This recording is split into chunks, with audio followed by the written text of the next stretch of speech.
Okay. Good morning, everyone. We are starting now to learn Masechah Sotah. The Chabad minhag is that we learn through Masechah Sotah during the days of Sfiras Omer, because Sfiras Omer we count 49 days from Pesach till Shavuos, and Sotah has 49 dafim. So that's a very chitzoniistic reason. Maybe more of a connection between the Masechah of Sotah and the days of Sfiras Omer.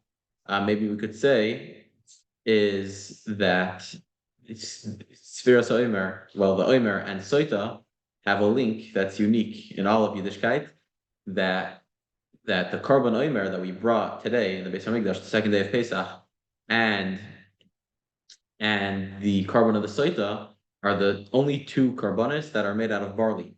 We're going to learn later in the Gemara the reasons and different details about why the Sotah and different details about the Sotah's Karba and the Karba Mincha, which was made out of barley flour. And the only other time that we brought barley in the Beis Hamikdash was by the Korban Omer on the second day of Pesach. So that's maybe another connection that you have over there.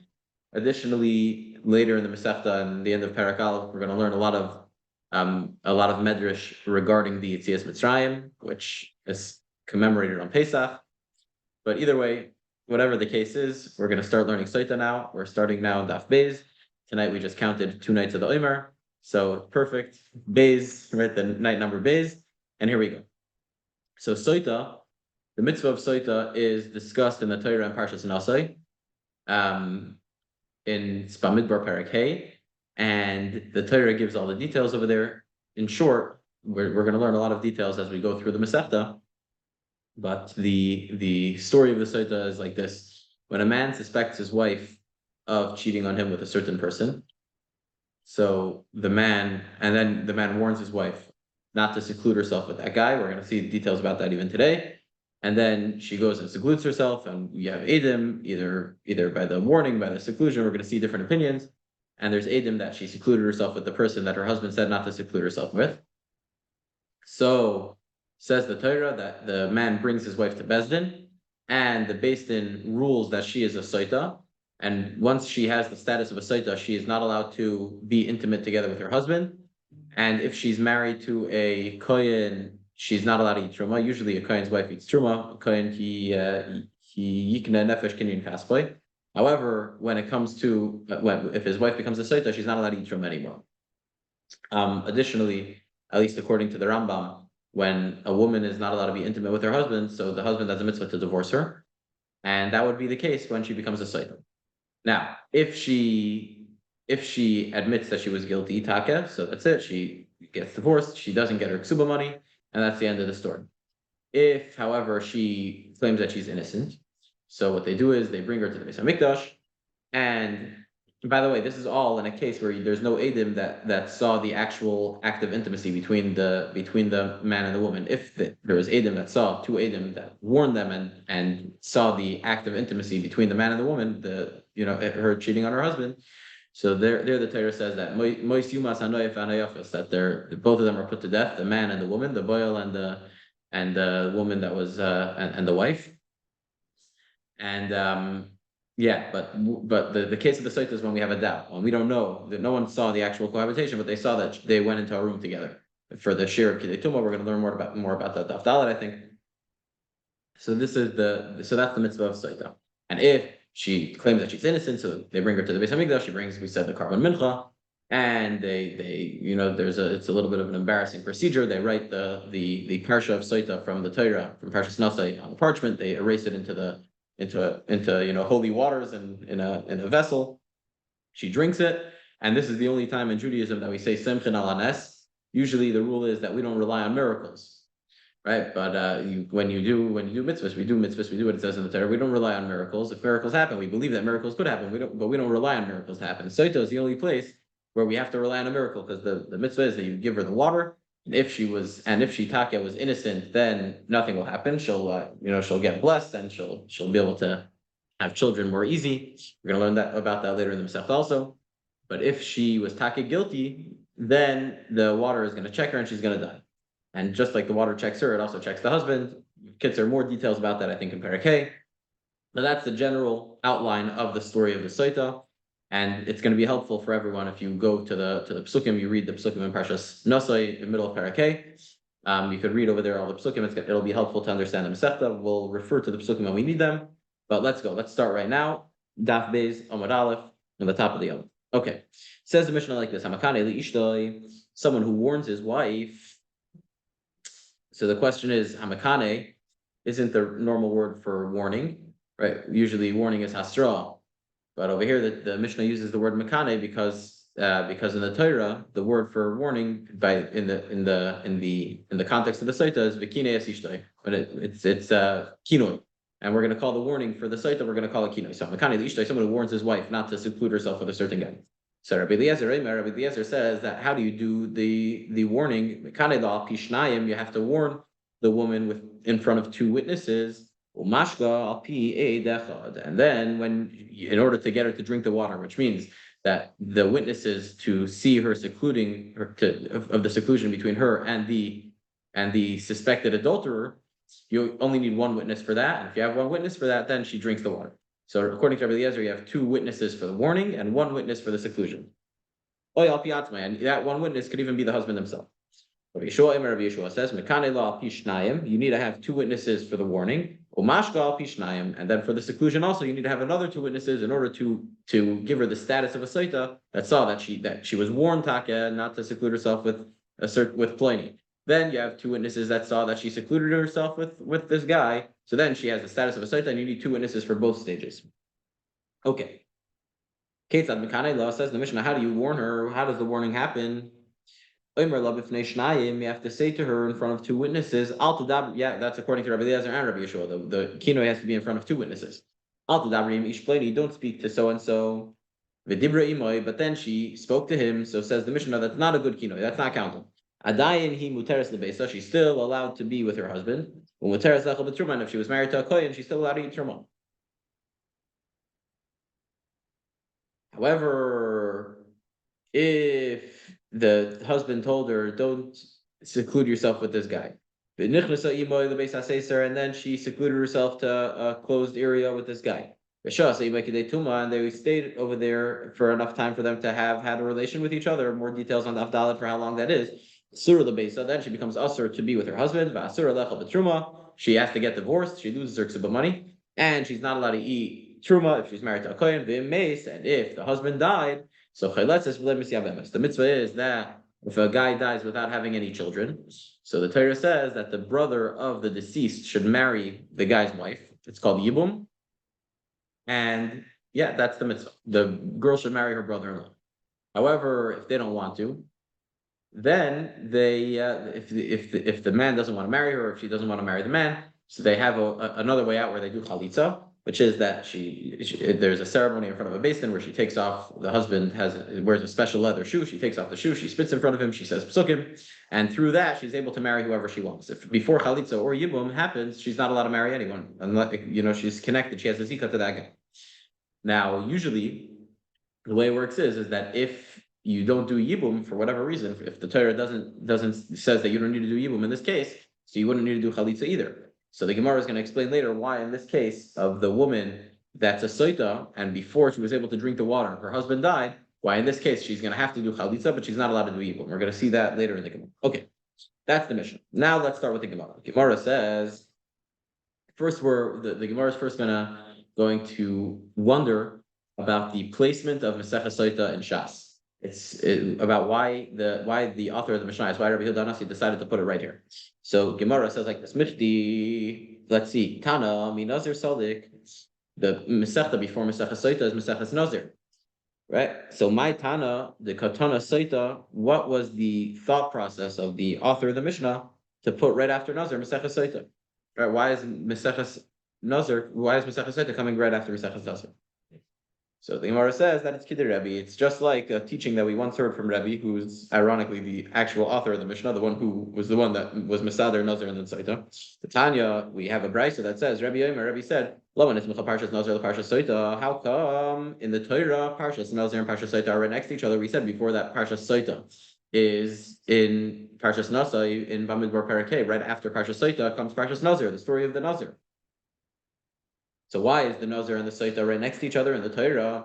To teach you that that anyone who sees a Sotah in her embarrassment, in her shame, in the ceremony that happens in the Beis Hamikdash is very embarrassing for her. So someone who sees the Sotah in the Beis Hamikdash, so Yazer Asmei Min Ayayin, he should take a vow of Nazirus on himself and he shouldn't drink any wine. Either it means that he should mamish take the whole vow of Nazirus, or it means at least he should refrain from drinking alcohol without all the chumras of the vow of Nazirus. But that's why in the Torah it juxtaposes these two things to teach you that if you see a Sotah in the Beis Hamikdash with all of her shame, so that should teach you, that should give you a lesson, right? You should take it to heart and you should not drink any alcohol. Why?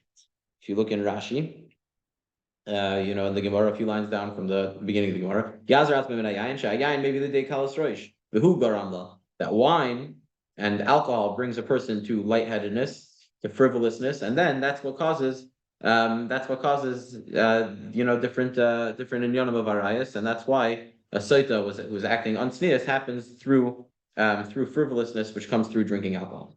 Okay, so therefore we learned that. So therefore the Torah has Sotah and Nazir together, and that's why Rebbe in the Mishnah also put Sotah and Nazir together. So then the Gemara asks, the listening Sotah, other listening Nazir. In the Torah, first goes Sotah and then goes Nazir. Why? Like we just said, in order to teach you that if you see a Sotah, you should become a Nazir, that the Sotah makes you into a Nazir. So how come in the Mishnah it goes Nazir and then Sotah? It should first go Sotah and then Nazir. So says the Gemara like this: I did the Tanakh Subais, Vitana Hamadir, Tana Nadarim. That we have to look at the greater context of the Mishnayos. And the Mishnayos, it's not as simple as in the Torah that you could, because in the Torah there's no real order. In the Mishnayos, you have to make it's an order of category of topic. So when it comes to Seder Nashim, the Seder, the order of the Mishnayos that talks about marriage and divorce and different inyanim that have to do with that. So we start with Ksubis, right? I did the Tanakh Ksubis. The Mishnayos went with Maseches Ksubis, which is the contract coming into the marriage, and then once you're learning Maseches Ksubis. In Maseches Ksubis V'Tana Hamadir, there's a parak in Ksubis. One of the prakim in the end is called Parak Hamadir, which talks about the vows that a woman makes. It has to do with the Indian of Ksubis. So then, once it's Hamadir, so Tana Nedarim. Then we went from there. We're talking about vows that a woman makes into the Masechta B'chlal about vows. Maseches Nedarim. I did the Tana Nedarim. Once we taught the Masechta about Nedarim, Tana Nazir. Then it goes into the Masechta about Nazir. Why? The Dami Nedarim, because Nazir.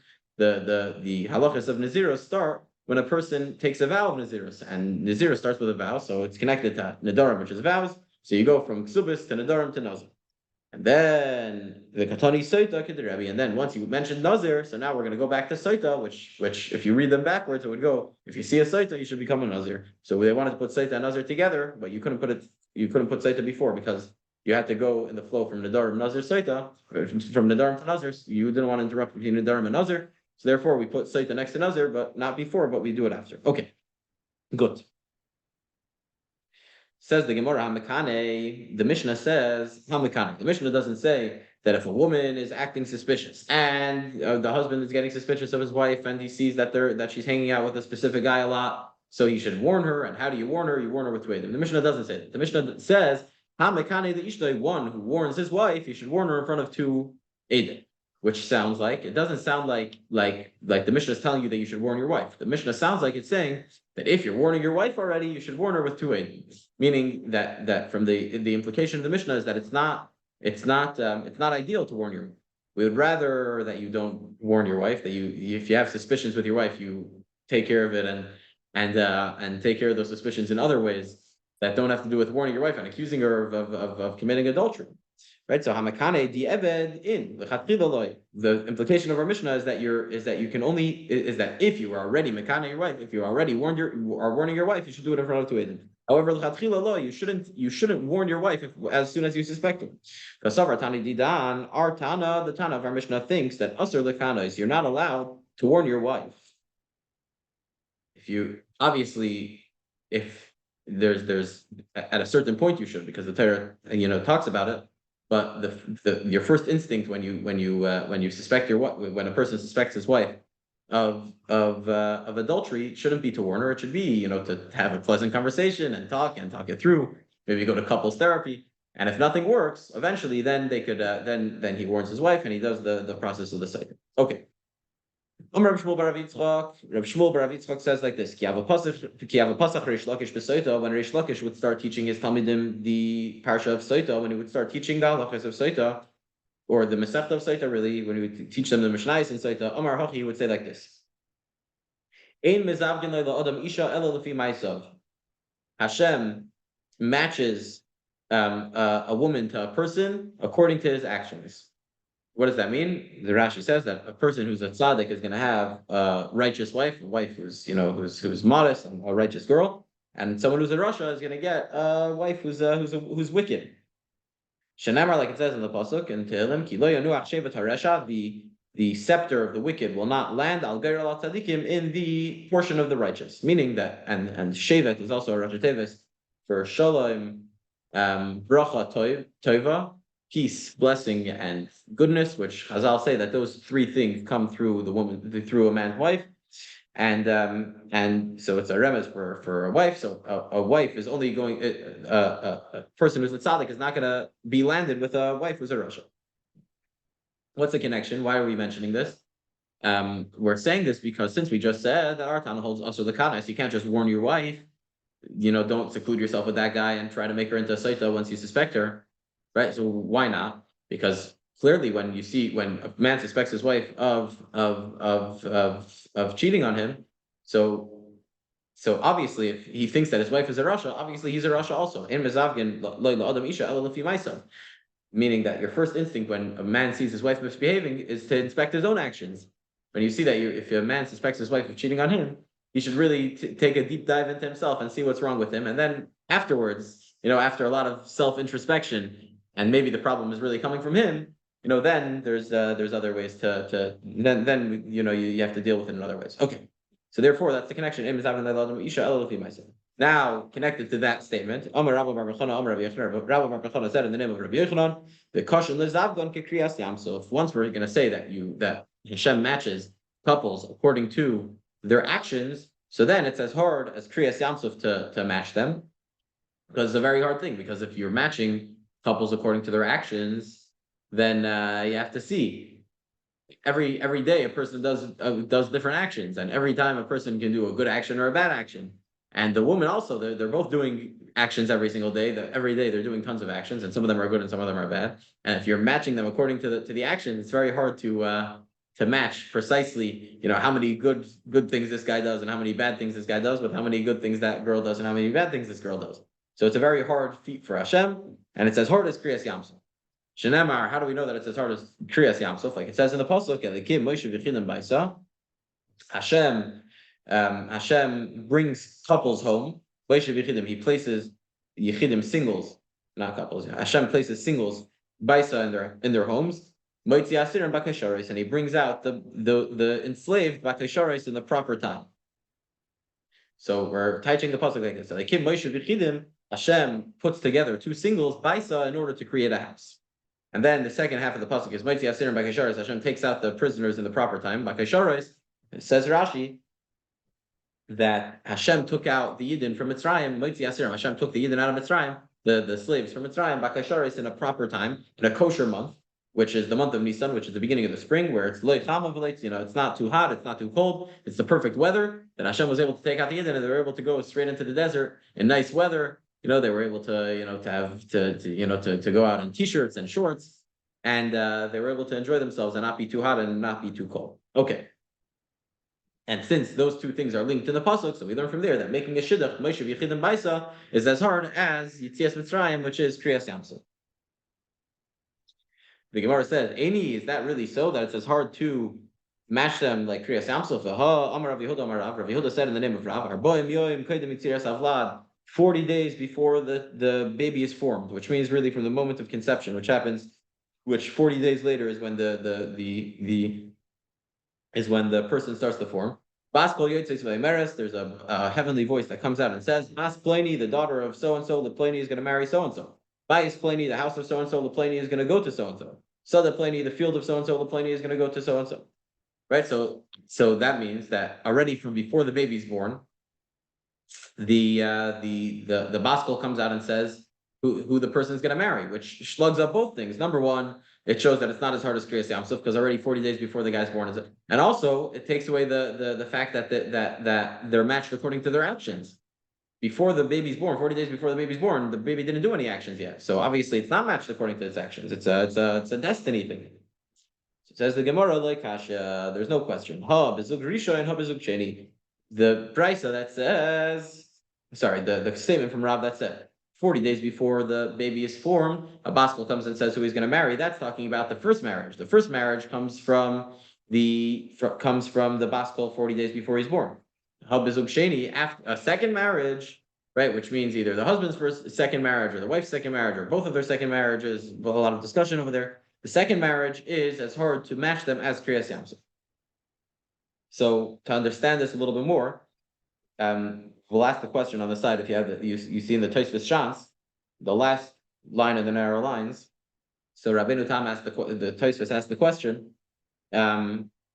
why when the Gemara when Rabbi Bar Bechana said in there Rabbi Yechon v'kashal l'zavkin k'kriyas Yamsuf, it's hard to match them like Kriyas Yamsuf, like it says in the pasuk the Kim Moshe B'chin Vayis Mitzias and Rikashoris because Yitzias Mitzrayim and matching two singles together are in the same pasuk.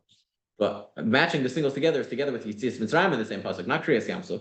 Yitzias Mitzrayim has a lot of things, not just Kriyas Yamsuf. Kriyas Yamsuf was a part of Yitzias Mitzrayim. Why didn't he say, for example, Kosher l'zavgon kemakas b'cheres or Kosher l'zavgon kemakas tzvardeya? Why is it Kosher l'zavgon davke k'kriyas Yamsuf? Why is Kriyas Yamsuf the part of Yitzias Mitzrayim that's chosen to resemble this Indian? So if you look over here, if you look in the last line in the narrow lines of the Tosfos Shas, the small letters on the side, Rabbeinu Tam Pirish Medami le Yitzias Mitzrayim u'Kriyas Yamsuf. It's connected b'chlal to Yitzias Mitzrayim and specifically to Kriyas Yamsuf. Why? Because because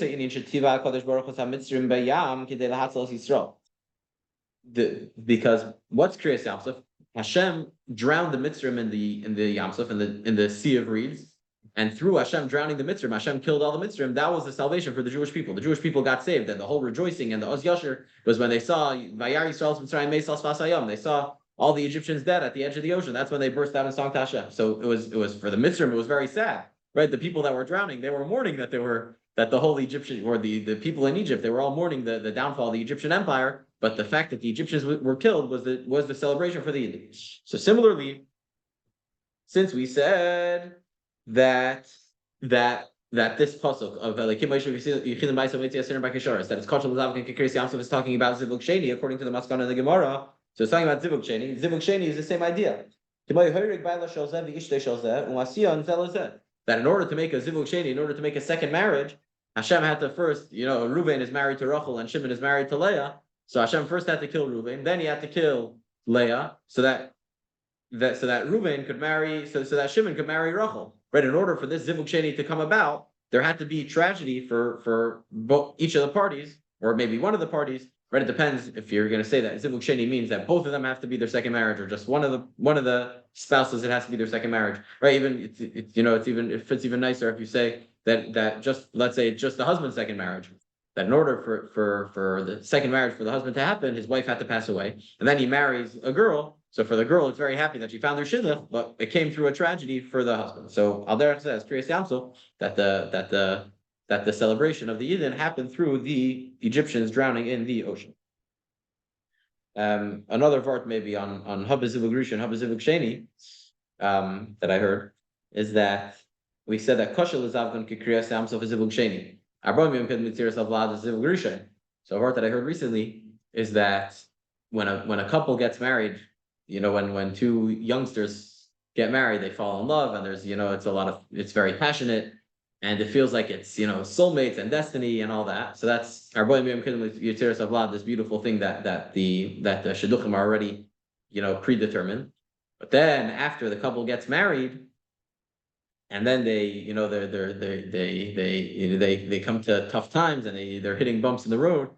So then you have the avodah of Shalom Bayis over there is already Kosher l'zavkin k'kriyas Yamsuf. So it's even in the same marriage. You have before they when they're the beginning of the marriage, and then when they have to work on their Shalom Bayis later on. Okay, continues the Gemara like this. Rabbi Lezer Eimer Mekanei lo al pi shnayim v'chul. The Mishnah said like this, that when you warn your wife, according to Rabbi Eliezer, you need to warn her with two edim. and to see her secluded, the seclusion happens in front of one aid, then she becomes a Sotah. Rabbi Yeshua said that both happens in front of two Eidim. The seclusion happens in front of two Eidim. The warning happens in front of two Eidim. Okay. So 1 second. Rabbi Eliezer and Rabbi Yeshua are arguing about Dafka the Stira, right? The Kinoi, they both agree there has to be two Eidim. The Stira, Rabbi Eliezer says one Eid, Rabbi Yeshua says two Eidim. Their argument is regarding Kinoi and Stira. Aval Betuma, when it comes to actual defilement, if there was witnesses that actually saw the act of cohabitation between the noyef and the noyefis, between the adulterer and the adulteress, Eid echad mehamon, we do believe one aid. And what do we mean that we believe one aid? We don't believe one aid to punish them, but we believe one aid to say that this woman has to get divorced. And if you look in Rashi, Aval Betuma, Im yesh edim b'kinoy stira. We already had Edim that saw the husband warning his wife. Then we had Edim, according to Rabbi Yeshua, two Edim, or according to Rabbi Eliezer, one Ed that saw that she was secluded. And then there was a window in that room, and there was an Ed that saw them actually, the act of actual cohabitation. Then Neman ve'ena shaisa, she doesn't drink the water because we know that she had cheated on her husband. She gets divorced, she doesn't get her tzuba money. She's usher to her husband, she's usher to the boil, to the adulterer, and she's not allowed to eat truma. Right, so she's not even a Sotah. A Sotah, by definition, is a suffix. Right, so she has the din of asur l'bayla, but she's not a Sotah. She's already has to get divorced. Okay. Which is not Nami, and we also have a Mishnah later we're going to learn in Parak Hey, I believe. It says the Mishnah, Eid echad oimer ani reisi shenitmeis. If there's an Eid, one witness that says that I saw the actual act of cohabitation between the adulterer and the adulteress, she wouldn't drink the Sotah water. She would get divorced automatically because we believe this one witness that she had a relation with this man. So it says the Gemara, it's astonishing. How do we know that you could believe one witness? We never believe one witness usually. Because we learned in a brayso like this. The aid ein ba. In the pasuk about Sotah, it says the avar al v'rachkina v'kina yisishta v'hin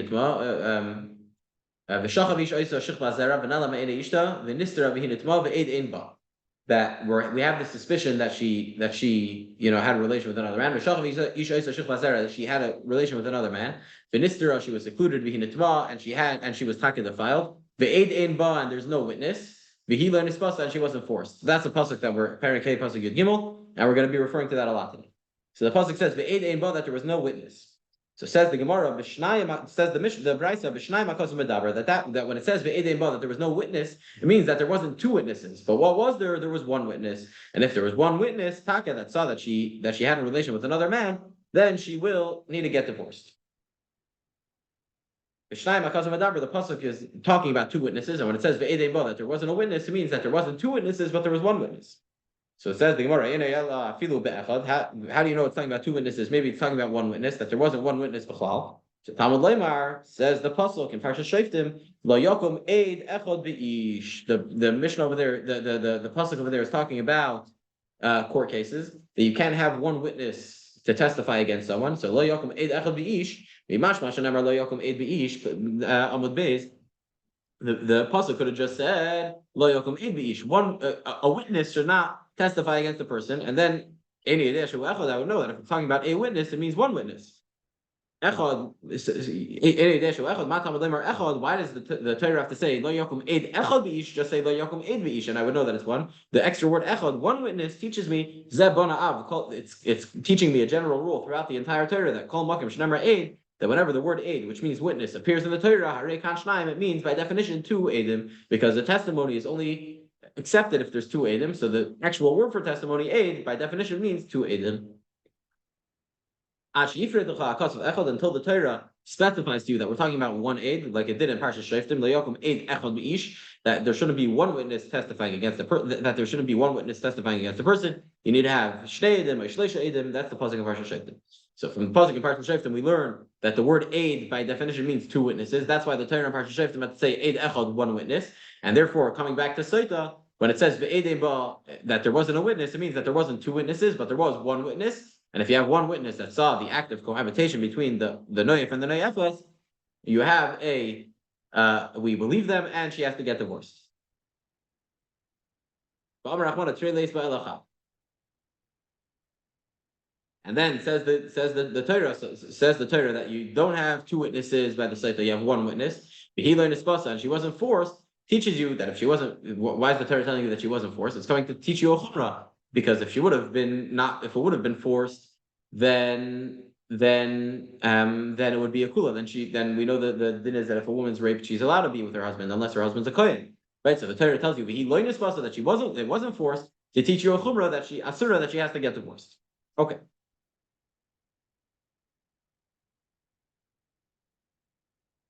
Says the Gemara challenges this. It challenges the brayso. The reason why the Torah has to say lo yakum eid echad, one witness beish in Parsha Shoftim, is because I would have thought that by Sotah it means ve'ed ein ba, that there isn't one witness. But that wouldn't make sense. Meaning the Gemara is asking, why do we need the pasuk in Parsha Shoftim? Without the pasuk in Parsha Shoftim, I would know that the word aid by Sotah also means two witnesses, because the Torah says that she had a relation with another man, and there isn't a witness. If that means that there isn't even one witness, then what are we even dealing with? If no one saw what happened, so no one saw what happened. So what how could there be any consequences? We don't. I mean, how do we even know the story, B'chlal? Obviously, when it says ve'edein ba, it's talking about two witnesses, and it means ve'edein ba, that there isn't two witnesses, but there is one witness who saw and is reporting to us, and then we believe. But how could we believe anything? How are we answering this girl on her husband if there wasn't even one witness? So it wouldn't make sense if the pasuk if the word aid meant one witness. So it says the Gemara itzrich. No, I still need the pasuk in Parsha Shoftim. Why? I could have touched the pasuk by Sotah differently. Aid in ba, when we say that there isn't one witness, but we don't mean that. I would have thought, if not for the pasuk in Parsha Shoftim, I would have thought not that aid in ba means that there isn't even one witness. I would think that there is a witness. However, the aid in ba, that we don't believe him, ain nemon ba, right? Yeah. And therefore, I would have thought that it just means that he's not believed, and therefore I need the pasuk in Parsha Shoftim to tell me that the word aid means two witnesses. And by Sotah, we would think that aid is two witnesses, but if aid ain ba, that there isn't two witnesses, but there is one. The Gemara asks, ain nemon ba, if the pasuk would have meant that it's talking about one witness. The aid ain ba by Sotah is one witness, but the aid ain ba just means that you don't believe him. Elamai boy, what's the Torah trying to tell you? It's the same problem as before. If you don't believe him, then you don't believe him. What's the Torah trying to tell you? The Torah is trying to teach you a kula. It can't be trying to teach you a kula. We just learned the Hilay Nispasa. But if there's one aid that saw, so it's coming to tell you that she's mutter to her husband, that we don't believe this one aid. No.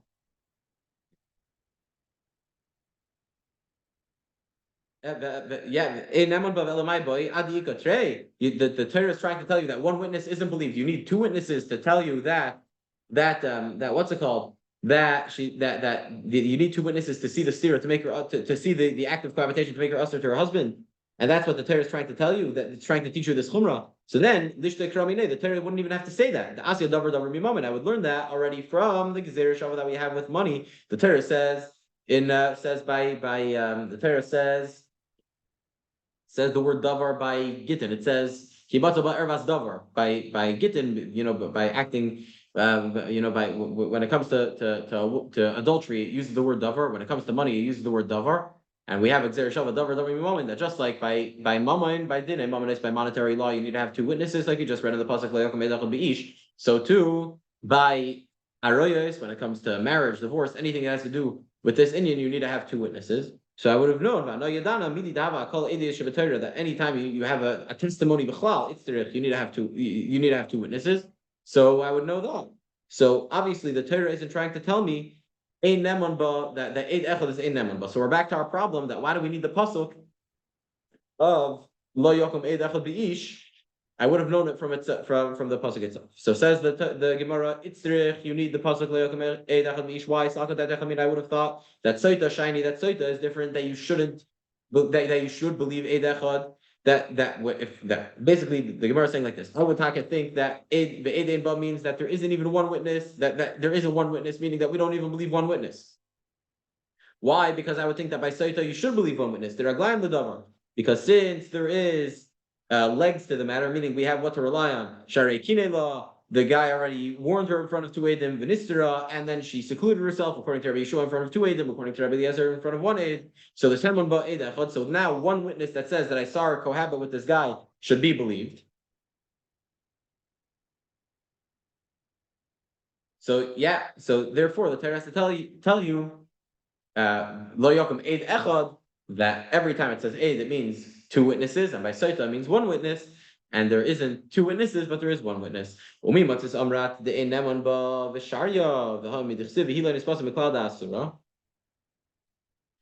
Why would I think that she would be permitted?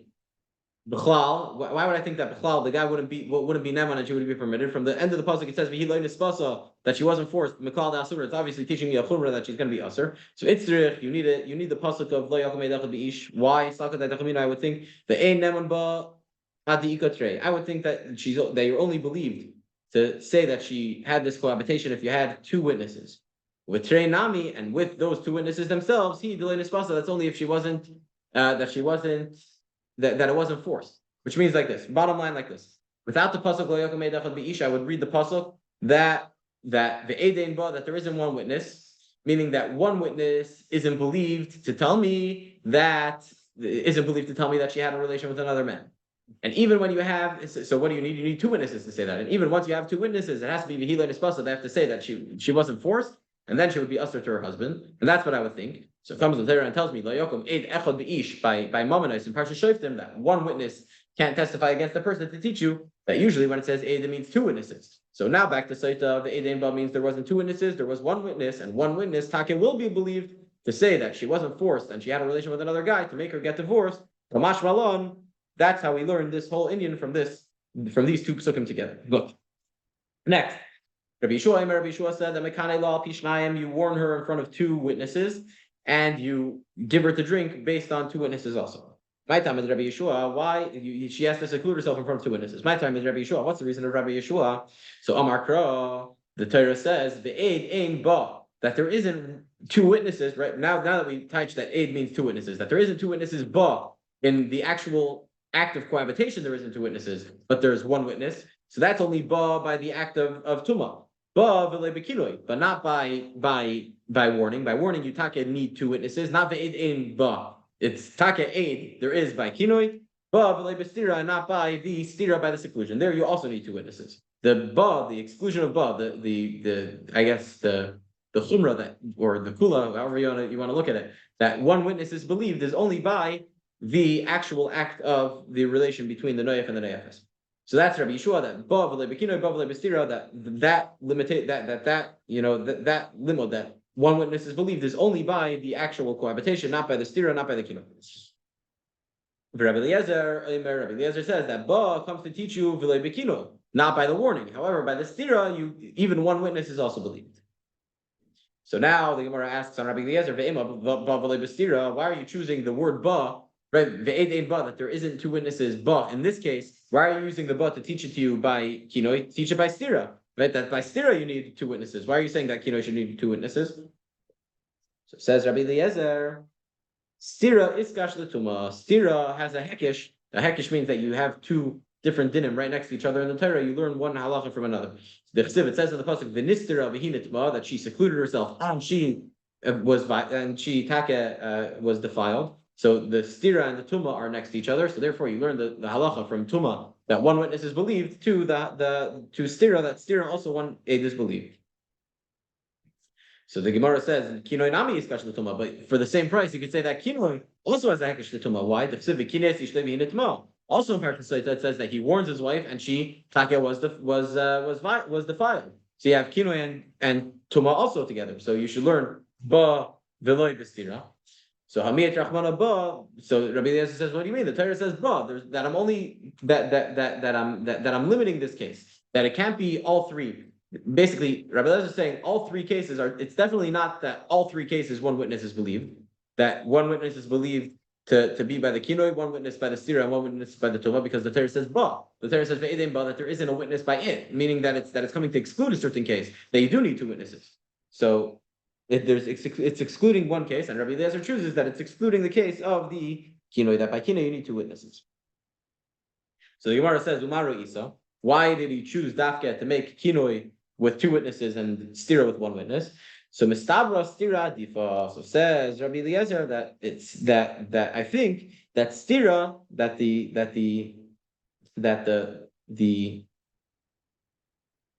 stira is more chamor, right? The actual seclusion is more chamor than the warning. Shekena sarta, because when the woman secludes herself with that man, then she becomes usher to her husband. The kinoi, nothing happens yet. There's no halacha consequence of the kinoi. If the guy did kinoi and then there was stira, then she's not allowed to be with her husband anymore. And since the stira makes her not be allowed to have not allowed to be with her husband, so therefore we're going to learn the dinim to each other that 1 witness is believed by stira and 1 witness is believed by tuma. So then the Gemara says, Adrabah, you should say farkeret, kinoi adif. Kinoi, the warning is more similar to tuma. Why? Because if not for the kinoi, she could be secluded with this guy from today to tomorrow, and nothing's going to happen if the guy didn't warn his wife. The halacha is that he has to warn her before, right? So the warning is what initiates this whole process. So then the Gemara says, no, ilav stira. If not for the stira, kinoi meika, the kinoi would have no consequence. So basically, we can't decide which one's the main one. Right? V'ilav kinoi, and if not for kinoi, stira mayahani. The stira doesn't do anything either. So says the Gemara, afilu hachin, even so, stira adifa. Stira is more similar to tuma. Why? The schalto de tumahi, because in order for the tuma to happen, there needs to be a stira, meaning they have to go into a room together in order for that to happen. The kinoi has nothing to do with it. It's a separate act. It's the husband telling his wife not to. The stira happens with her and the adulterer. That's the beginning of that act of cohabitation. Then says the Gemara, Masnisin, our Mishnah, the Leiki Haitana, is opposite to this Tana in the Brisa. The Tanya we learned in the Brisa. Rabbi Yossi, Rabbi Yehuda, Rabbi Shum, Rabbi Eliezer. Rabbi Yossi, the son of Rabbi Yehuda, said in the name of Rabbi Eliezer, Hamakane li'ishtoi, a man who warns his wife, Mekane al pi eid echad, al pi atzma, he warns her with 1 witness or by himself. Yeah, umashgal al pi shnayim, and he gives her to drink with meaning the stira has to be with 2 witnesses. That's the opposite of our Mishnah. Our Mishnah said that Rabbi Eliezer says that the kinoi is with 2 witnesses and the stira is with 1. Over here, he's saying that the kinoi is with 1 and the stira is with 2. So says the Gemara, Eshivu chachamim l'divrei Rabbi Yosef Rabbi Yehuda ein l'davar soif. And the Brisa continues that the chachamim then told Rabbi Yosef Rabbi Yehuda, if you're going to say like that Rabbi Eliezer says that the kinoi is with 1 witness and the stira is with 2 witnesses, then ein l'davar soif. Whenever the husband gets angry at his wife, he could gang up on her and he could make a whole trick on her. If he sees that she's in a room with another guy, and there's 2 witnesses that see it, he could say, "Oh, I warned her already before," and then she's going to become a Sotah if he gets angry at his wife, and then he could just whenever he gets mad at her, he could do that, and that's not good, right? Because the kinoi has to be with 2 witnesses so that the woman can take it seriously. And then a man is going to be able to trick his wife and make her a Sotah without even having kinoi. So in the davar soif, if you're going to say like that the kinoi could be only with 1 aid or even al pi atzmai. Okay, good. That's the Brisa. And the Brisa contradicts our Mishnah. We're going to have to figure out in a second. My time is Rabbi Yosef Rabbi Yehuda. But what's the reasoning of Rabbi Yosef Rabbi Yehuda that he says that according to Rabbi Eliezer, you have 1 witness for kinoi and 2 for stira? Amar Kra, the Torah says, ba, that Eidem ba, that there isn't 2 witnesses in it. In that case, ba, to see the actual cohabitation. Ba v'lei b'stira. But when it comes to stira, right there, you need to have 2 witnesses. Right, exactly what we said before, just the opposite. Maybe it should be that you can have 1 witness by tuma, but not 1 witness by kinoi. And by kinoi, you should need to have 2 witnesses. So kinoi is kashla tuma says no. Kinoi is connected to tuma. There's a hekesh that between kinoi and tuma, just like tuma is 1 witness. The Torah says klar. So therefore, by stira, just like by tuma, the Torah says clearly that you need 1 witness. That you can have even 1 witness. So too by kinoi, you only need 1 witness. But by what's it called? By stira, you need 2 witnesses. So now says the Gemara, stira nami iskashlu tuma. We also have a hekesh between stira and tuma. There's sivin istira v'yinitma. Hahu lekama shir stira. Says Rabbi Yosef Rabbi Yehuda. No, the reason why stira and tuma are connected in the pasuk is not to teach you that it only means 1 witness. It's to teach you that how long does the stira have to be? How long does the seclusion have to be in order to make her usher on her husband? In order to make her a Sotah, it has to be the amount of time that it takes to have a cohabitation, as we're going to learn in Daf Daled. Shir stira kidei tuma huda asa. So then we said, the Chacham said to Rabbi Yosef Rabbi Yehuda that there's no end that you have that the man, whenever he gets angry, he's going to make her into a Sotah because he sees her in a room with a guy. He's going to bring two Edom and say, look, she's in a room with this guy, and he's going to say, I warned her already. So mind you, what's the Ein Davar Seif? The Zimnin, the Loikani, sometimes he's not going to actually warn her, the Amar Kanoi, and he's going to say that I warned her already. So then the Gemara asks, so the Mishnah, why is our Mishnah any better? According to, in our Mishnah, the guy could take two witnesses and warn his wife in front of two witnesses, and then come to Bezdin and say that I saw my wife seclude herself with someone. Also, for the same price, the guy could make his wife a Sotah, without any good evidence. Zimnin delay stater. Sometimes he'll warn her in front of two witnesses. She's not actually going to seclude herself. The Amar stater, he's going to come to Bezdin and say that she secluded herself. So Amar Rabbi Yitzchak Bar Yosef, Amar Rabbi Yochanan, Rabbi Yitzchak Bar Yosef said in the name of Rabbi Yochanan, Afil Divrei Rabbi Yosef Rabbi Yehuda in the Davar Soif. So Taka, our Mishnah, the Chachamim Taka argue with Rabbi Eliezer, and they say in the Davar Soif that there's no end to this matter, and it's not a good word because the guy could just trick his wife whenever he wants. So he says that you have to amend the Brisa and say that Afil Divrei Rabbi Yosef Rabbi Yehuda, even also according to this version of Rabbi Eliezer, Rabbi Yosef Rabbi Yehuda, that says that one witness for the kinoi and two for the stira, also that it doesn't work. It's in the Davar Soif. There's no end to this matter. Afal de Rabbi Yossi, yeah. Afal de Rabbi Yossi Rabbi Hilda v'loy mi ba'il Mishnah Seinu. Other Rabbi Mishnah Seinu Iker.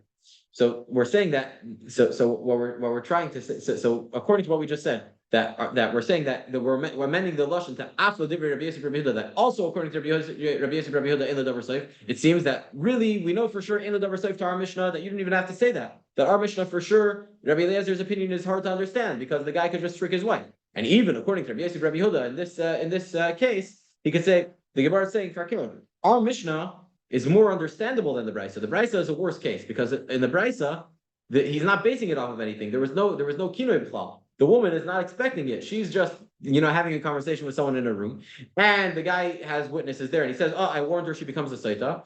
That's when it comes to two witnesses by the kinoi in our Mishnah's version, which is that the kinoi needs two witnesses. At least we know that the woman was acting not tznius, that's why he has two witnesses, and he warns her in front of them. Right? There's ikar. Hasam there, leka ikar. There's nothing to base it off of. So we have to amend the version to this. Rabbi Yitzchak Bar Yosef, Rabbi Yochanan. Rabbi Yitzchak says in the name of Rabbi Yochanan, Rabbi Yosef Rabbi Yehuda, according on the words of Rabbi Yosef Rabbi Yehuda, the Mishnah Seinu in the Davar Soif, that for sure by the Brisa in the Davar Soif, there's no end to the matter. It's hard to understand the words of Rabbi Eliezer because he could trick her. So and even according to our Mishnah, also in the Davar Soif, even though that there's raglaim, but there's a ikar that she was acting on tznius and she was warned in front of two witnesses, but also there she could trick her by saying that I saw her seclude herself. Amar Rabbi Chanina. Rabbi Chanina says like this. Amar Rabbi Chanina Misura. Rabbi Chanina Misura said like this. A man should not say to his wife in this time, don't seclude yourself with this person. You shouldn't do kinoi these days. Why? Because maybe we hold like Rabbi Yosef Rabbi Yehuda, who says that kinoi could be with 1/8. And he says that Amar kinoi al piyatzman. And then she's going to seclude herself. And we don't have the Sotah waters to get rid of the suffix. And then